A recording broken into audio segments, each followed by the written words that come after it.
3, 2, 1. Hello. I'm here with Davey Lane. Woo! Hello. How are you? I'm bloody lovely. Thanks for having me. That's all right. Thanks for coming in. We've tried for a long time. For a long time. You're very busy with things. With things, and also having recently moved to the south side of the river. It's been now I'm only a mere stone's throw from you. It's been a lot easier to. It was a 3-hour drive from Northcote previously. Exactly. Yeah. Now you're just around the corner. On the dark side of town. Cool, man. Well, I know you're busy. You're sort of playing for everybody and doing your solo stuff, and it's enough to keep me in and out of trouble. Yeah, it's an unbelievable list. Now, Davey. Yes. Let's go back to where it all began. Sure. How did you get into guitar? I guess kind of early on,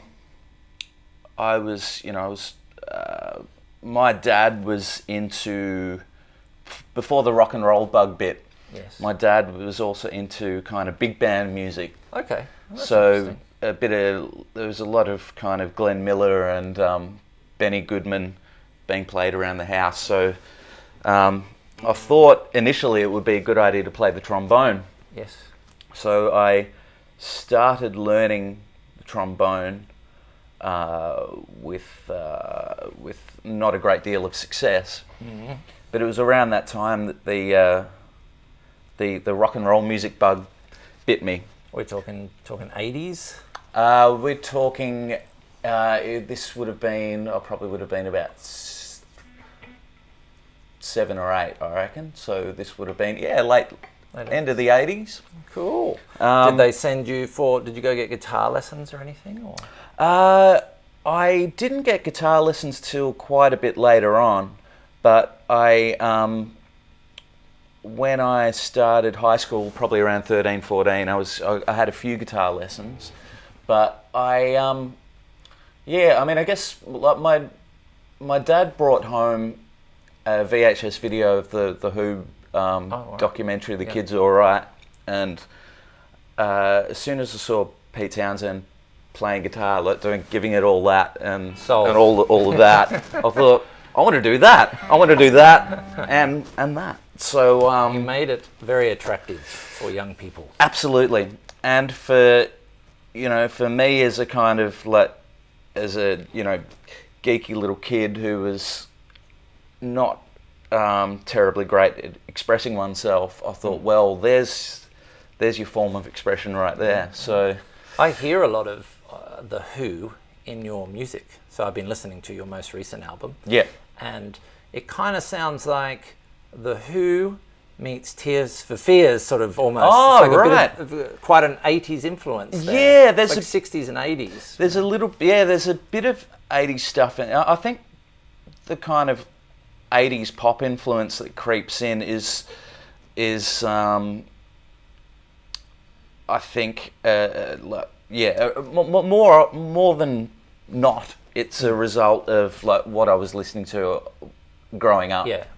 And I'm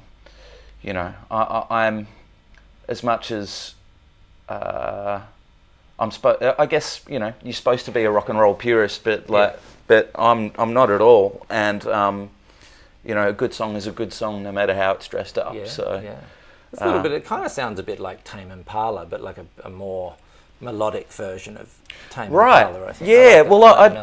I've spoken to a few people who've mentioned the same kind of thing, and Tame Impala are amazing. I think it's probably, I reckon, and I got to tour with him the end of last year. Oh, right. Todd Rundgren, who's in my mind is like, he's a musical genius up there with your Brian Wilsons and your McCartneys and all that kind of stuff. And I know that Kevin, because I've spoken to him about it, he's a massive Todd Rundgren nut as well. Yeah. And I think like a lot of those weird kind of chords, like the like your kind of chords with like odd bass notes, like you'd have a D chord but with a G bass, or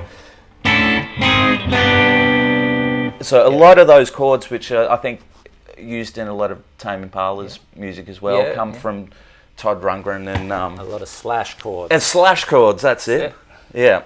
Different notes in the bass. That's cool. Yeah. So how did you? I was going to ask you about the Todd Rundgren.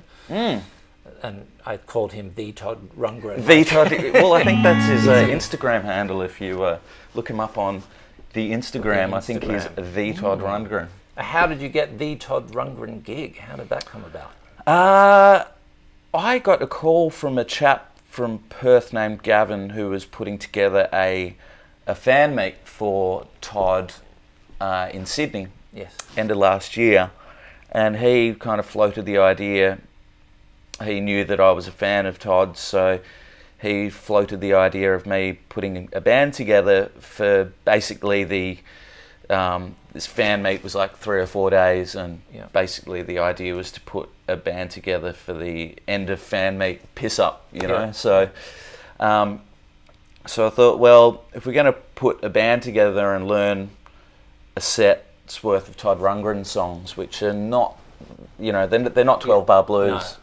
There's a lot of chords in them and a lot of like odd time signatures and a lot of weird kind of like harmony things going on. So I thought that it'd be, if we're going to put the work together to learn a set's worth of his tunes, we may as well do a few extra shows. So I got in touch with my booker, who books my own solo shows, and we put a little run together and like floated it with Todd, and he was like, "Yeah, sounds all right." So yeah, that was it basically. He came out and did the fan meet, flew to Melbourne. We got into a rehearsal room with them, and how soon before the gig did you have a rehearsal? We the band without Todd we probably had 3 or 4 rehearsals without him, just to kind of get everything up to speed, because we wanted Todd to be able to walk in and basically just sing the songs and not have to worry about anything. So we had I think a total of like maybe 4 hours rehearsal with him. So it was like, you know, for a 90-minute set, it was kind of like a pretty tight turnaround. Yeah, very tight timeline. But we got there in the end, and he was really great to tour with. He had, you know, that guy's seen a lot of shit, and he's done a lot of shit, and famous producer. He's produced. Amazing. You know, like I know we talk about XTC and like he did one of their great records, Skylarking, and but he's you know, it's nice to hang out with someone whose music you admire so much, and he's just a pretty laid back kind of guy, and for a guy with a genius level IQ, he's not above toilet humour, which is refreshing. Cool. Well, you tend to find these amazing gigs, Davey. For someone out there who's young and looking, going, how did he get these gigs? Like you, Jimmy Barnes. You're probably most known for being in UMI. Yeah, well, that's my day job. That's the day job. Crowded House. Yep, I did that. The list goes on. So I heard a story that to get the UMI gig, you used to be a tabber and you tabbed their songs online, and they contacted you. Is that true? Yeah. Well, a friend of mine was doing their website. It wasn't. I don't think it was their website. It was like a fan site, like in the days before Facebook groups. Yep. Everyone had a geocities.com fan site. So a friend of mine was doing a site for them, and I remember looking up the guitar tab section, and it's that classic thing of like, you, how do you play that? And you type it in, and then you go and look for it, and it's like, wait a minute, that's not right. That's not right. Yeah. That's wrong. So, in my school holidays to fill in time, I thought I'd have a crack at it myself, and it's one of those. It's like I'm always very tunnel visioned about anything, whether it's like anything in my life. If I am focused on it, then I 100%, you know, I'm going to get it done. focus. And they saw that and they contacted you and said, come and have a jam or something? Or? Yeah, well, it was, they were doing shows where they'd get like a fan up on stage to play guitar for one song. Right. So I got to do that in Melbourne, and we played the one song that we were going to play, and then Tim leaned in my ear and goes, do you know how to play Kathy's Clown? So, yeah. Played Kathy's Clown. So, do you know how to play Rumble? So, yeah, I know how to play Rumble. So it ended up, I kind of did 4 or 5 songs with them, and that's how it all started, really. That's amazing. That's and very then cool. They went on tour for 3 months, and I finished high school and had my holidays, and then started university. Yeah. I was doing a journalism course, and a day into it, I thought, this is not for me. I fucking hate this. I'm doing this for my parents because that's what they want me to do, but keep them happy. This is not me. So then at the end of the second day, I am at home and the phone rings and I pick it up and it's Tim. He goes, I'm putting a band together I'm putting a solo record out. I'm putting a band together, and I'd like to have a second guitar player. Would you be up for doing that? And so, yes, of course I would. So allow myself to introduce myself. Allow myself to. What is that from? That is from Austin Powers. Austin Powers, of course. Yeah, that's right. So I did that, and I did that tour with Tim, and then after that we had a little break, and then it kind of, the idea was floated that I'd maybe do a rehearsal with UMI and see how it goes. So, and that was that. And were you nervous? I was very nervous. I was like, my default setting was nervous at that point. Yeah. It still is from time to time. But yeah, I was, in fact, the first gig I was, because Tim uses Tone Masters and he gets that really nice kind of like half overdriven kind of clangy kind of sound, and I had no idea about amps or pedals, or like I'd played in the I'd played, the only gigs I'd ever played before that were in the school quadrangle at lunchtime, and PV Rage. Exactly, PV Rage, Samick, with my Samick 335. That's cool. And I was using a Fender Twin, which was kind of like, I was like, okay, well, I guess I'll just drive this, and so, well, Fender Twins are fucking loud amps. Super loud. So I kind of found the more mistakes I made, I'd kind of dial the amp back. So I think by the end of the show, I don't think my amp was actually on. I think I'd let... were you using any pedals, or...? I can't remember. Yeah, I would have been using like some sort of overdrive, and maybe a... probably at the time, like these old like blue Digitech kind of things that sort of did a Leslie sound, but like probably in retrospect didn't sound anything like a Leslie. Yeah. Did you ever own a real Leslie? No. Cab? Nothing? That's one that I'd like to tick off at some point. If you are knocking at the door at the moment, I'm here with Panda and Dave. I'll open the door later. There we go. Keep them. Might cut that. Cool, man. Now, what sort of guitars were you using initially? Because you brought a few in. Were you using any of these back then? No, these are these are all kind of things that I've acquired in the last 5 or so years. But back then, I had a Telly. I was using a Telly thin line that Tim had sort of like passed down to me from Tim. Yeah. So that was my first proper guitar that I used with UMI. Yeah. And then I had a couple of different Tellys. Like I had like a Mexican kind of, just a, straight off the shelf kind of Telly Deluxe that I was using for a bit.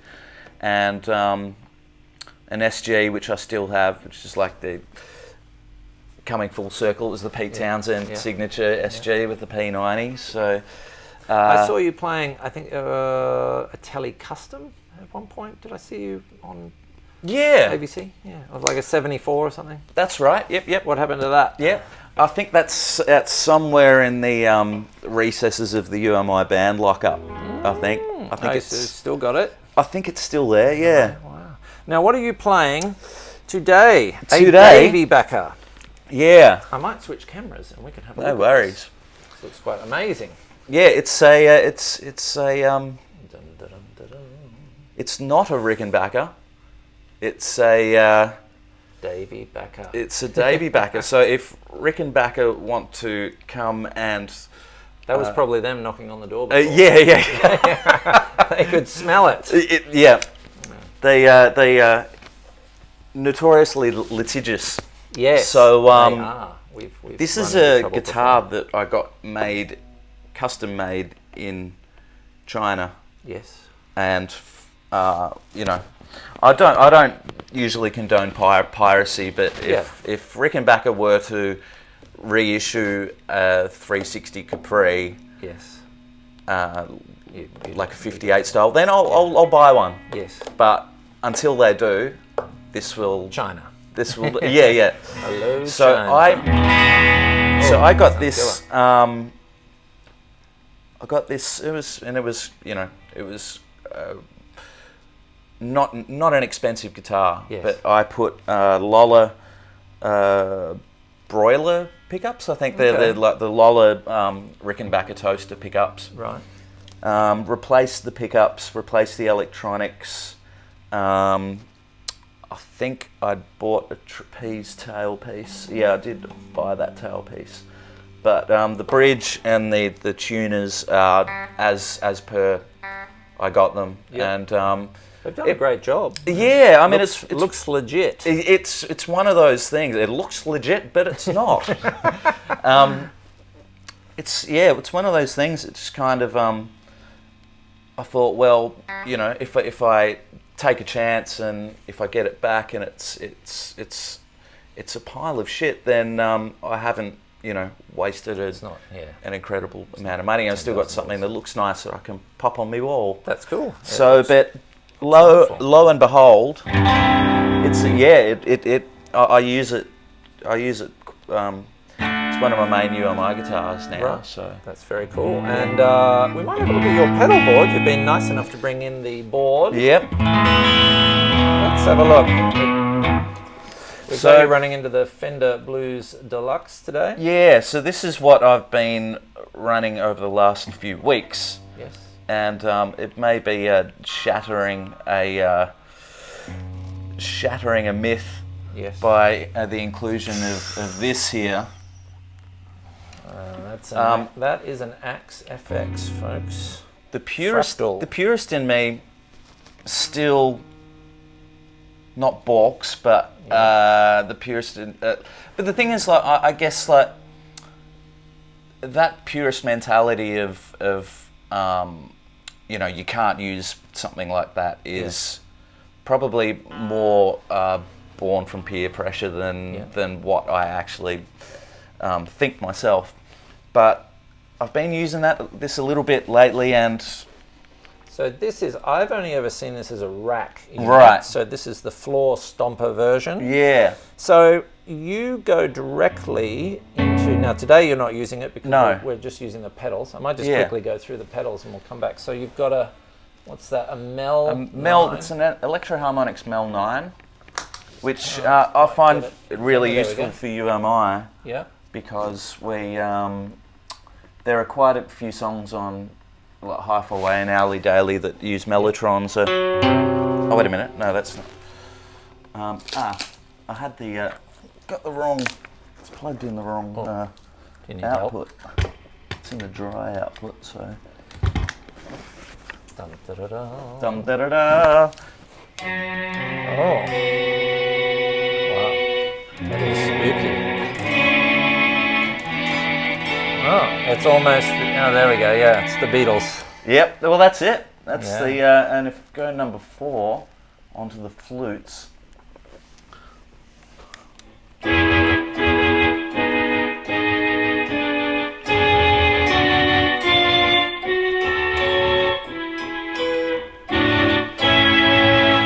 Who needs a keyboard player? Oh man, keyboard players are so overrated. Yeah, Nothing but trouble as well. they're nothing but trouble. And you've I got can tell you that from experience. a micropog, Um, polyphonic. yeah, it's a micro pog. That's great.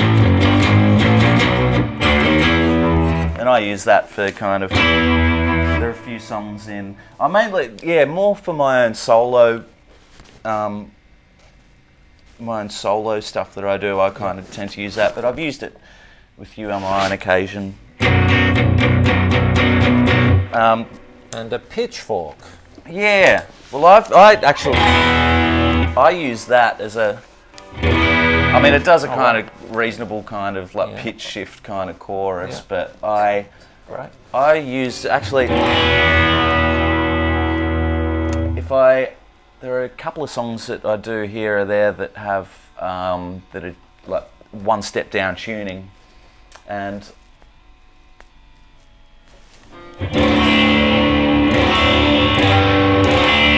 I basically use it for that, just to tune down a step. Right. That's cool. So that's you're in D there, or E flat? In D, yeah. Wow, that's awesome.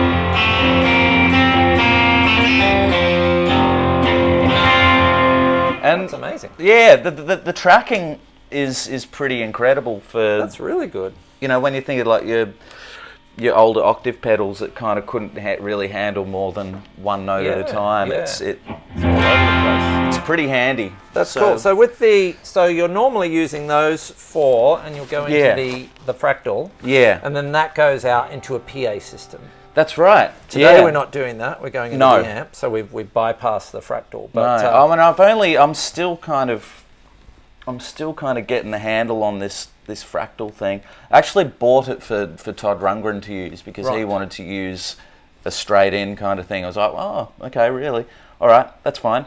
So I got that, and he started using it, and I hung on to it after he went back home. So. That's cool.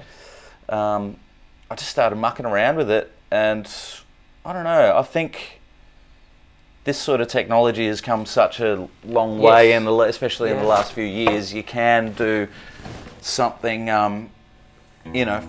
for me, kind of, as a fan of your classic kind of guitar tones, it kind of rock de classique. It gets you the way there. It gets you like 99% of the way there, and with UMI, we've been doing a lot of open air festivals over the last couple of months. So with a different backline, you kind of don't really know what you're going to get from show to show. So in terms of consistency of sound, then this kind of is a great help. But I use a few different when I'm using my proper board into an amp. I use a few different pedals. Use a few different drives. There's a company called Mostronics who are from Melbourne, who they make a bunch of different drives that are really good, and I use their fuzz as well. There you go. Shout out to Mostronics. Mostronics, yeah. So we recommend them. Yes. I will recommend them if you send me some. Yeah. Try. I'm sure he would be more than obliging to do that. Now, Davey, you've brought some more guitars in. I have. Have a look at, maybe do a guitar change. Yep. If you are watching and you're wondering if the dog is alive, it is. Hello, mate. Yeah, it's not it's a real dog. That's Panda. Hello, Panda. I thought the fractal sounded great last night. Using a Gibson Les Paul. That's right. Yep. I went to see Davey at the ESPY last night, and I had to go home early because there was some trouble with Panda tearing up the joint. But you certainly couldn't tell it was anything but a. It sounded legit. It sounded real. That's the idea. I mean, if if I couldn't get it to, if it didn't sound right, then obviously if it didn't sound right, then I wouldn't be using it, would I? That's right. So that sounded well, that's good. Tough noise there. If it's not right, you can go away and have a bite. You'll still be hearing that. Still be looking at it. Yeah. So what have you got? There's an interesting story behind this. This is that looks like a Brian May's guitar. It indeed is a Brian May replica of his Red Special. Wow, is that his signature on the side? That indeed is. Oh my God! The great man's signature on the side there. Look at that, folks. That's him. The real McCoy. Yep. I built this with under the guidance of a couple of amazing local luthiers. Yes. First of all, I mean, I'd always been a big Queen fan since I was a little knee high to a Grasshoppers. Yes. And Grasshopper. I thought that I was always just intrigued by Brian May's innovation with how he how he orchestrated things and kind of it's he's got a fantastic sound. I mean, yeah, as well as being an super player. Yeah, and an astrophysicist. And an astrophysicist. And a doctorate of mathematics. Just in his spare time. Yeah, bloody overachievers. So I got in touch. So this is a parts. You bought the parts of this and assembled it yourself. Yeah, in Australia. Yep. Wow. I got in touch with a luthier in Sydney named Greg Fryer, right? Who makes amazing Stratocasters. Okay. He makes Strats for. Actually Ian Moss plays a few of his Strats. Wow! And his attention to detail is unlike anything I've ever seen. He builds amazing guitars, and he was probably about 20 years ago now. He was entrusted by Brian May to restore his original Red Special. That's very cool. But before he did that, he went over to England and examined the original guitar to a T. I hope I'm getting this right, like measurements and kind of like X-rayed to see, for cavities and all that kind of stuff. Yeah. And took all that information home and built 3 replicas for Brian May. Yes. I was going to say identical replicas, but they're not, because each of them had subtle differences. Yeah. But he had built, and I only found out this after I'd kind of done a little bit of back and forth over email with him. But he had he built 3 replicas for Brian, but he had, as a backup, just in case something went wrong with the 3 he was building at the time, he had a half-finished body and a blank for a neck.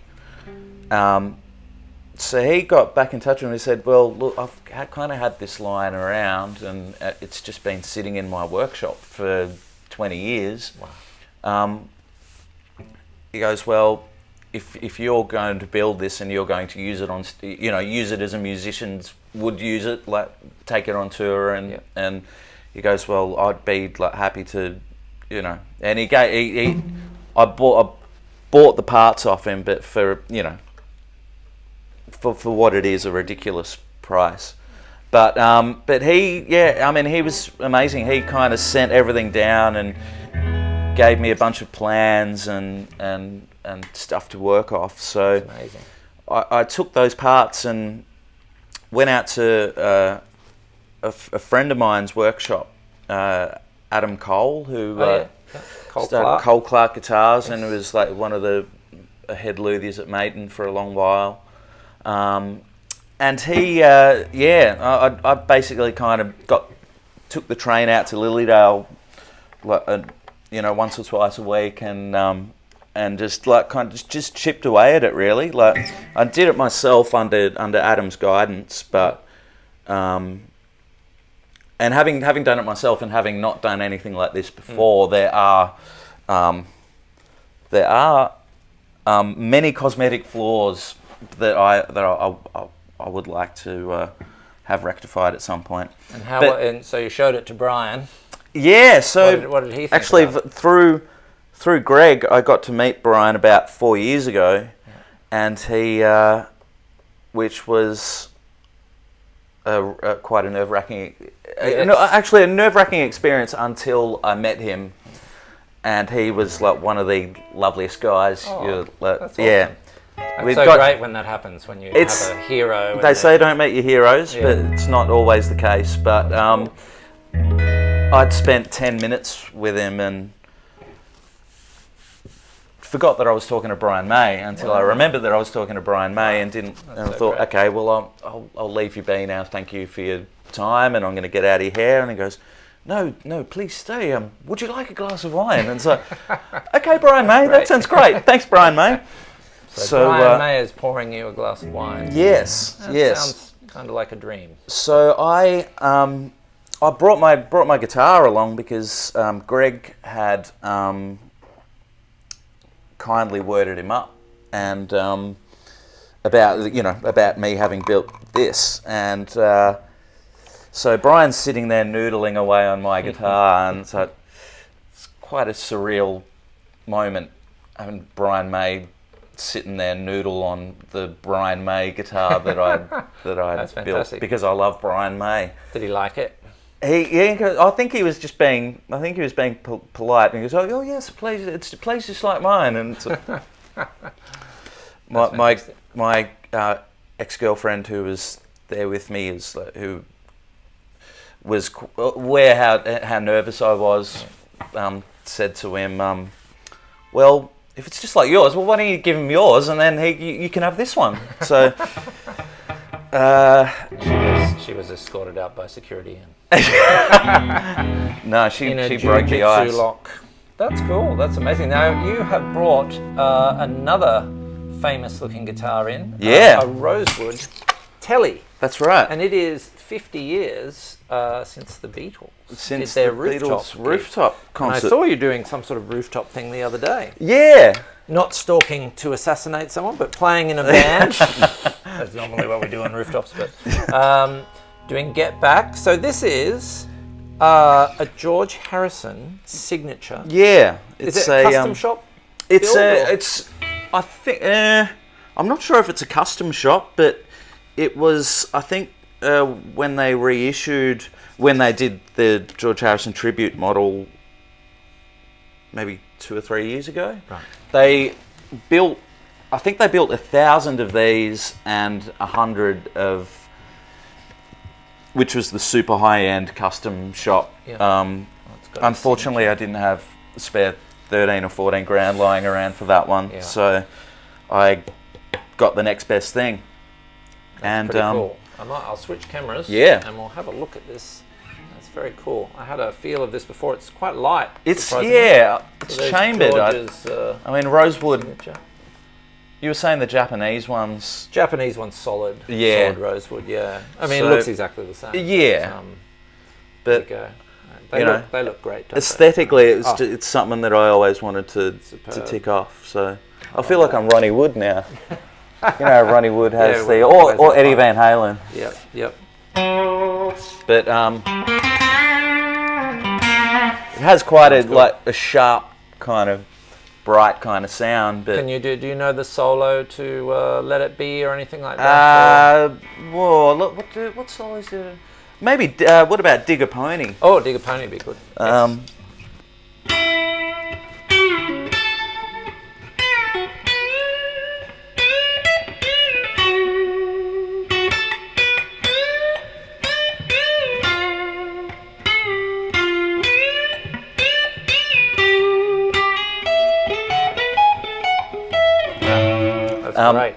Yes. Right. It's such a George Harrison solo, like those big bends, and then he'll play a six.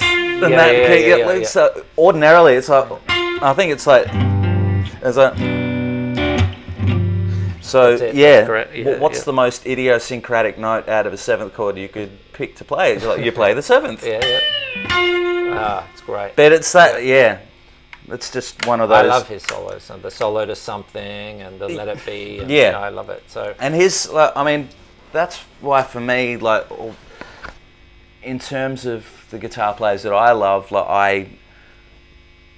I mean, maybe Brian May is the exception to the rule because he's like technically incredible, but most of my favourite guitar players aren't, you know, the usual kind of Steve Vai type. Exactly. Yeah. Oh yeah. And there's only so much of that you can listen to, I think. Well, yeah. I start to miss what's it called? The song. That's right. Yeah. So, for me, it's like guitar players like George and you know, Dave Edmonds is another great guitar player, and like again, like XTC, the two guitar players, and like Andy Partridge and Dave Gregory from XTC. It's so, I mean, I think I guess like a lot of the guitar players I love are guitar players that played constructed parts rather than just kind of like aimlessly kind of noodling away. Yeah. I mean, my question on the George Harrison solos is, did he write those solos himself, or did Paul McCartney or something force him to do it? Because sometimes when you watch that old Let It Be movie, you know, at each other's throats. You know, I'll play anything you want me to play, or I won't play at all if you don't want me to play. That's exactly right. Yeah. That's a good accent. I reckon there are, like you were saying, there are certain kind of trademarks to George Harrison's solos that could only have come from him. Yeah. And, but I mean, like McCartney was no slouch as a guitar player either. I mean, he played the solo Taxman, and you've met him too.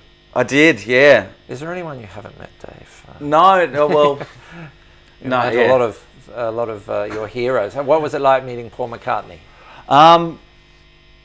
When you talk about surreal experiences, that was kind of up there. Ross, that was here last weekend. He was on the show. He's met Paul McCartney, and he said it was like he felt like he was talking to his brother or something because he knew so much about him and whatever. But of course, he doesn't know you at all. Really, that's the thing. It's an odd feeling meeting someone like that whose face and, you know, voice and personality has been familiar to you all your life, pretty much. But you don't know them. You're not like it's so it's a pretty like bizarre experience. But I was introduced to him because I got a meeting organised through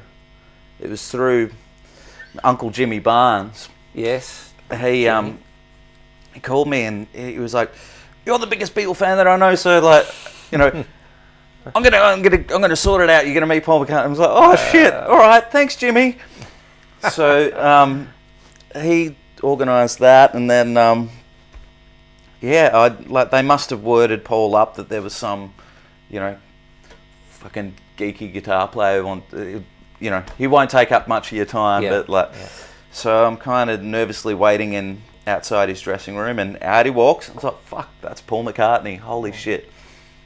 So like, Davey, this is Paul. This is the last tour, wasn't it? That's right, December, of not last year, the year before. And it's like, "Davey, this is Paul." No shit, Paul. This is Davey, and he goes, "Hello, Davey. Nice to meet you. I've heard all about you." I said, "Oh well. Whatever you heard about me, it's all lies." And he goes, "No, but this is the thing, right? Most of what I heard about you is bad stuff." That's excellent. That razor Liverpool Scouser wit. Yeah. Well, he's obviously very, very smart man. Yeah. It wouldn't have been like, and you know, there's a bit of kind of idle chit chat about this and that, but and then I got a photo with him, and but he was lovely, and I just thought. He started talking to his tour manager or PA about something, and okay, well now's my time to get out while I'm, like Costanza, get out on top. So I said, thank you so much for your time. I'm going to get out of here. And he goes, okay, nice to meet you. And so, have a great show. And he goes, yeah, you know what? I think I will. So I turned away and walked off, and so I can't ask for any more from that experience. Yeah, that's about as good as it gets. And you saw the show? Ah, amazing. Yeah. Show. I didn't go, so. Yeah, I think just to, and it's funny, like people go, his voice isn't what it was, and it's like, well, no shit, it's not what it was. He's 76 years old, and he's singing songs like Helter Skelter that he sang when he was like 24, 25 years old, and I defy anyone to be able to sing Helter Skelter at the age of 76. Absolutely. The band's great as well. The band really good, yeah. But yeah, no, I saw both shows in Melbourne, and that was a pretty special experience. Yeah. Well, while we're talking about Beatles, Dave, let me just have a look at our recording. It seems to be still going. I have a new segment here. Yeah. Called, and I haven't got any musical ding-dang to do, but Panda will just wave it in. There we go. It's called Out of 10. Right. And I thought the theme for today would be Beatles albums. Ooh, okay. Yep. 1 being the lowest and 10 being the highest. Davey Lane, out of 10 Beatles albums. So I'll chuck a few at you. Yep. And tell me what you think. Okay. Let It Be. Let It Be is not one that I would rank the highest. I mean, it's the fucking Beatles still, isn't it? It is. But it's not as, you could kind of tell from watching the Let It Be movie that they're kind of like, there's a lethargy to it, that they're not like, they're sitting in this fucking film studio, and like, there's that John Lennon quote where he's like, we're sitting in this film studio from like 9 in the morning or something. It's like, who wants to make rock and roll at 9 in the morning? It's like, which is a fair point. And it's some of it sounds like they're making rock and roll at 9 in the morning in a cold film studio. So I would probably I'm not one for keeping things succinct. Sorry, but I would go. Probably maybe 7. 7. Okay. Revolver. Oh. That is consistently in the all-time top 10 albums. That one. But look, if we're talking Revolver, that's probably. I mean that's a 10. Like fuck. That record is just. I mean, that for me is like people put Pepper up as the peak of their creativity, but I think Revolver is like when everything, like Rubber Soul, you could kind of tell that things were starting to change, but Revolver is when like that's when the acid really kicked in. So all came together. Abbey Road. Abbey Road would be, for me, I mean, that's almost a 10, but it has Maxwell Silverhammer and Octopus's Garden on it, which are fine, but they're kind of more novelty kind of songs. So I would... Some nice Travis picking on Octopus's Garden. Absolutely. If you want to learn Travis picking. Travis picking, is that the... That's it. Right. After Merle Travis. Ah, right. There you go. I've learnt something today. I think he learnt... they learnt that technique from Donovan. Donovan, that's right, in India. Or something. So I would probably put Abbey Road as a 8.5 or 9. Okay. Last one, Help, which seems to be more a John Lennon record, I think, from my memory. That's fair to say. What McCartney songs are on that? Another Girl. Yeah, he's got a couple, but it's like a chunk of Lennon songs. Well, there's Yesterday's on that, but yeah. Actually, one of my favourites on Help is It's Only Love. which is on side 2. Oh, yeah. That's a Lennon song. I get how when I see you go by. It's a great tune. Help, Help, I love. I'm trying to think of what duds there are on Help, but you know, when you think of duds, like people would ordinarily go for whatever the Ringo track is, but Ringo's track is Act Naturally, which is quite a fun rendition. So their duds are usually still pretty cool. Exactly, yeah. They never really did it. They never Kiss really Unmasked or anything. Yeah. So. Although I like Shandy, but right, yeah. Track. So okay, well, thank you for playing that, David. No worries. I haven't ranked it yet. Probably an 8, I reckon. Okay, cool. Yep. So pretty high. Now, David, solo career. Let's look at it. Is it a career, or is it just like a bottomless pit that I throw money into? That's like everybody's solo career in Australia, I think. You got a couple of singles out at the moment. Yeah. Biggest Star. Yeah, that's the last thing I put out. Can you show me, because I was listening to that, Yep. nerd out a bit. Yeah. It starts with kind of a riff in E major, Yeah. but then it goes into E minor. Was that like in the a conscious chorus thing to do? No. I think the riff for that is 2 different riffs. If I can remember them.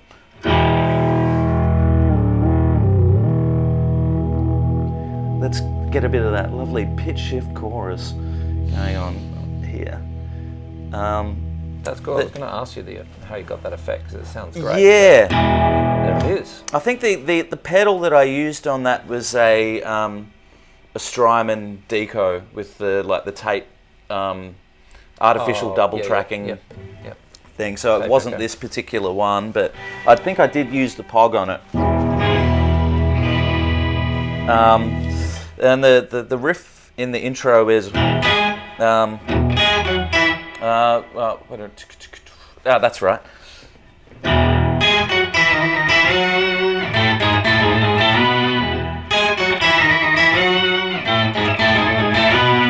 And cool. And the second time around, just to try and, I always like, just kind of making things sound just a little awkward. Yes. So so it's a semitone lower. Yeah, throw a little bit of a throw. That's cool. I like throwing flat fifths into things just to go. Oh, what was that? When you get to the second verse or the chorus, where does it go to? Yeah. What are the chords in that? I think it's something like that.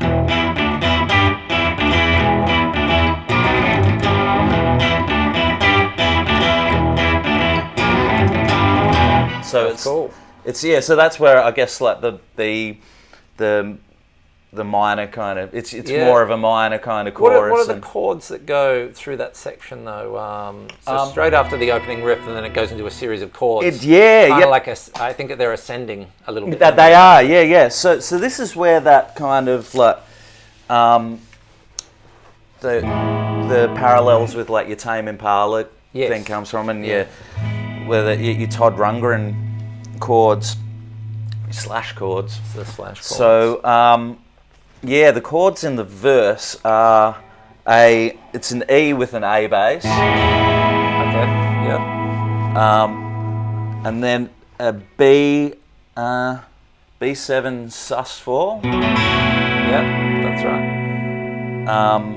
That's a real Beatles thing to do. Yeah. You play that and then you drop the pinky back to the 7. Yeah. A lot, so.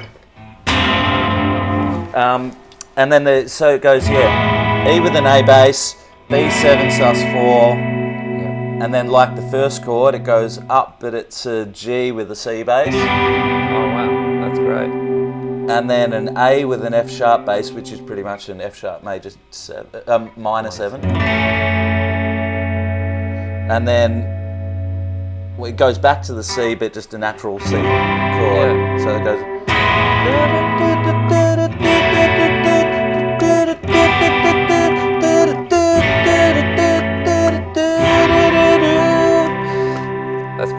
I love that chord progression. Yeah, it's kind of odd, but like it doesn't make sense, but it kind of, when it's all in its place. It sounds killer. Where did you record that? I recorded that in my old garage. Oh, really? Yeah. What were you using to record it? What system? I did it on I did it on Pro Tools, but I would have used I record with I've got a Universal Audio Apollo, which has got 8 ins. So recorded the drums. I think I recorded the drums.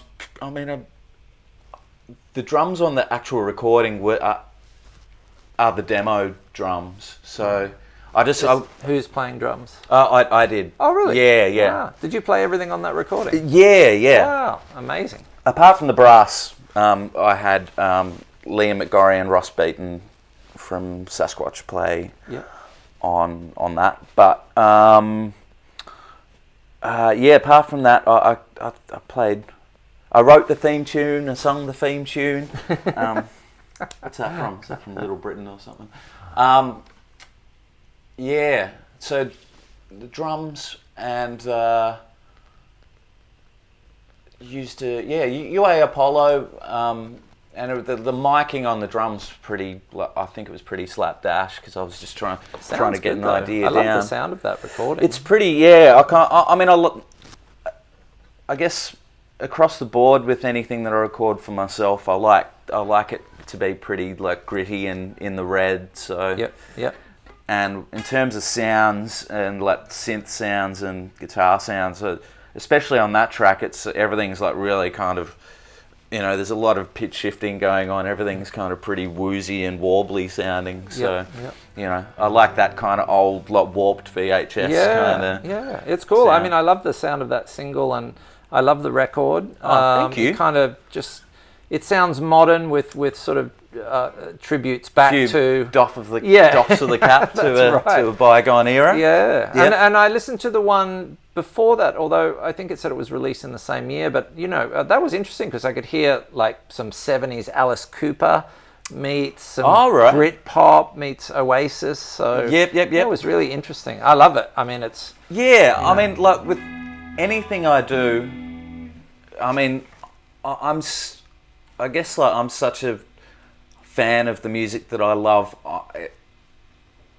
There are always going to be little, like influences seeping into anything that I do because, I don't know. Like, I mean, I'd love to be able to sit there and write a song that doesn't sound like anything else, but who can do that? It's rock and roll, like really, like It's after the Beatles.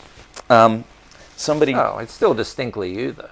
It's well, I guess it's all throw it into the pot and mix it around, and it comes out sounding something like yourself. Yeah. I think it sounds unique. It sounds uniquely Australian to me. Oh, that's cool. I think with all the tributes, but it does. It just sounds. That's cool. I mentioned Tame Impala a little bit, but they sound uniquely Australian to me as well. Yeah, absolutely. So I love that record. Panda and I give it a 10. Oh my God! How about that? Wow. Where can we get it? You can get it on all the usual streaming platforms, and you can. Is it in the shops? It's in the shops. So that's I'm Gonna Burn Out Bright. I'm Gonna Burn Out Bright. And what was the one? There was another one that came out the same year. Yeah, sort of 60s cover. Looked like a Herb Alpert cover. Oh, the whipped cream type era. Yeah, I'm trying to think which one. I did put a record out a couple of years previous to that called Atonally Young. So that was they're the only 2 albums that I've done, but I'm doing another one this year. But they're the only 2 full length records that I've done. But I've recorded a few EPs. Go get them. Now, wherever you can get them. Davey, I think we need to get you back for a part 2 at some stage. Yeah. There's so many other things I want to talk about. Sure. But Panda needs to eat Wagyu beef. Oh, you're a little hungry, aren't you? So let's do some gig promotion. Sure. You are at the ESPY at the moment? I'm at the ESPY. Is that finished? No, I've got one more week. Next Wednesday, I'll be at the ESPY. Same spot downstairs there? That's right, in the basement there. That's the first time. So I went and checked out Davey last night. He was playing a beautiful gold top Les Paul. That's the first time I've been back to the ESPY in years, since it's changed. Yeah.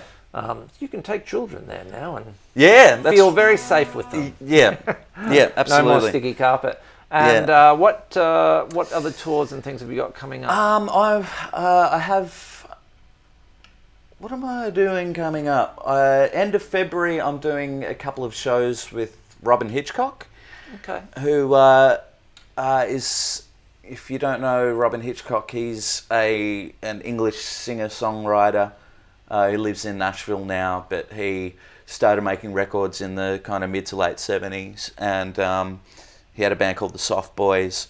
Oh, yes. And then has made a myriad of his own records, which are really great, and kind of they're firmly rooted in that kind of Syd Barrett-y kind of pastoral psychedelia kind of thing, which is... I think in the promo picture I sent out for this interview, you look a lot like Syd Barrett. Oh, right. In that shot. Well, funny you mention that. So that in fact is Syd Barrett there.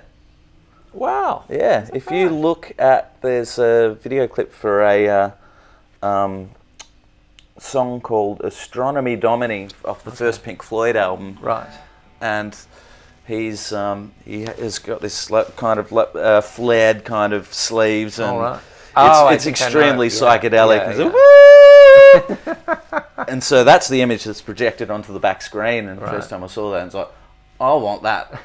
I want that. I want that one. I love I don't know if I'm as far out as Andy Partridge views on Pink Floyd, because he always says, I don't want any Pink Floyd after Syd Barrett. It's got to be the original, but I'm not quite that staunch about it. There are bits, and Gilmore's another huge. When I talk about guitar players whose parts are beautifully constructed, then he's like, it's amazing. He's selling all his guitars at the moment too. I know, in the black Strat too. I'm surprised that he's selling that. Incredible. Yeah, I don't know what that will sell for, but I would shudder to think. Yeah. Incredible. Well, David, a customary handshake to you, sir. Thank you very much. We would love to have you back at some stage. I would love to come back. Talk about. Maybe get you in for a drink beer show or something like that. Twist my arm. Do an XTC special or something. Yep. If you're watching on YouTube, please subscribe to us and go see Davey. He's at the ESPY next week, next Wednesday, and all over the place. And with all UMI or Jimmy Barnes and he's a very nice chap. Go say hello. Yes. Me? At all. No, I'm horrible. All right. God. Thanks, guys. See you soon.